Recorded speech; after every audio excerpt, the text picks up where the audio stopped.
Yeah, Abdul, it could certainly be just more money. And that could be the appreciation statement made by Gattis. Appreciation could be in the form of money.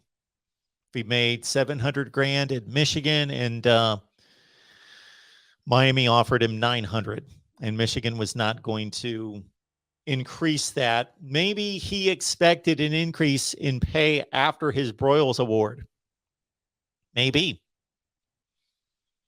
There are certain professions, and it basically is entertainment and sports, or sports is entertainment, where these people sign contracts and then they expect, it makes no sense to me and it drives me crazy. You signed a contract. Okay? That means you were willing to work for that amount of money for that period of time. And if you did a horrible job, then the company still had to honor the contract, as long as you didn't violate the contract by doing something stupid. But as long as you did the job, but even if you did a horrible job, they would either have to suffer through the contract or they would have to fire you and buy you out. So you get all that money for doing a horrible job. But if you exceed expectations, you demand and expect an increase in pay. You signed a contract.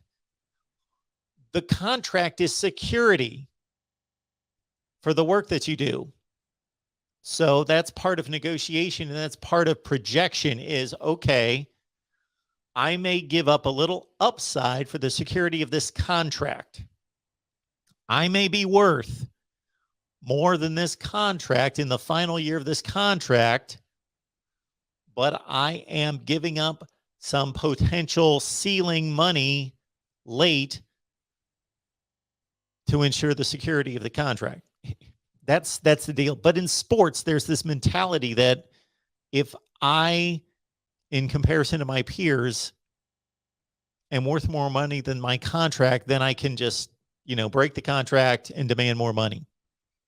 I'm not saying that's what Josh Gattis did, but kind of sounds that way, that he's had a contract at Michigan and maybe they didn't come to him and say, you won the Broyles Award, we're going to bump your salary 200 grand a year. Thank you. You're amazing, and kiss his feet.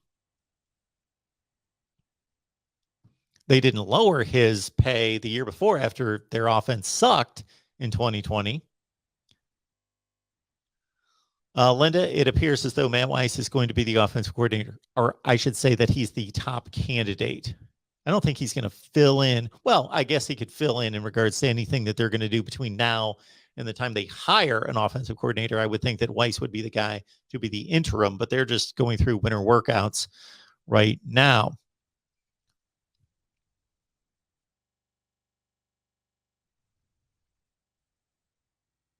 Yes. So our guy Lagartha is going through some part of the Gattis fit there at Miami.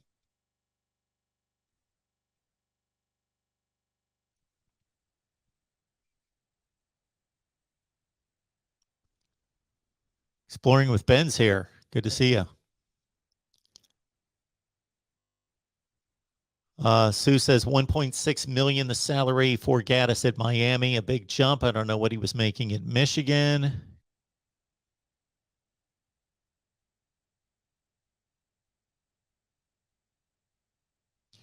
Brian Foster's not impressed with Josh Gattis. Speed and space. Speed is waste. Oh, yeah. Exploring with Ben likes that.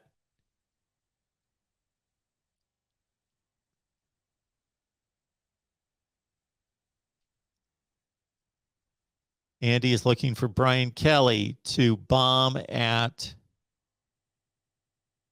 LSU. Addition by subtraction, according to Juan. Ed Rogers says Gattis thought he was going to be the head coach. I'm sure he had preliminary talks with Michigan until Jim unceremoniously returned. Yep, that could be.